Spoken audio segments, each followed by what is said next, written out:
Cultivate inner beauty. The same goes for you wives, be good wives to your husbands, responsive to their needs.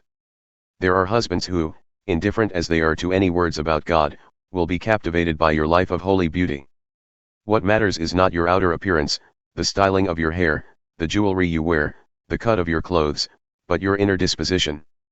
Cultivate inner beauty, the gentle, gracious kind that God delights in. The holy women of old were beautiful before God that way, and were good, loyal wives to their husbands. Sarah, for instance, taking care of Abraham, would address him as my dear husband. You'll be true daughters of Sarah if you do the same, unanxious and unintimidated. The same goes for you husbands, be good husbands to your wives. Honor them, delight in them. As women they lack some of your advantages. But in the new life of God's grace, you're equals. Treat your wives, then, as equals so your prayers don't run aground. Suffering for doing good. Summing up, be agreeable, be sympathetic, be loving, be compassionate, be humble. That goes for all of you, no exceptions. No retaliation. No sharp-tongued sarcasm. Instead, bless, that's your job, to bless. You'll be a blessing and also get a blessing. Whoever wants to embrace life and see the day fill up with good, here's what you do: say nothing evil or hurtful, snub evil and cultivate good, run after peace for all you're worth. God looks on all this with approval, listening and responding well to what he's asked, but he turns his back on those who do evil things. If with heart and soul you're doing good, do you think you can be stopped?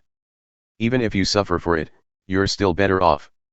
Don't give the opposition a second thought. Through thick and thin, keep your hearts at attention, in adoration before Christ, your Master. Be ready to speak up and tell anyone who asks why you're living the way you are, and always with the utmost courtesy. Keep a clear conscience before God so that when people throw mud at you, none of it will stick. They'll end up realizing that they're the ones who need a bath. It's better to suffer for doing good, if that's what God wants, than to be punished for doing bad. That's what Christ did definitively, suffered because of others' sins, the righteous one for the unrighteous ones. He went through it all, was put to death and then made alive, to bring us to God. He went and proclaimed God's salvation to earlier generations who ended up in the prison of judgment because they wouldn't listen.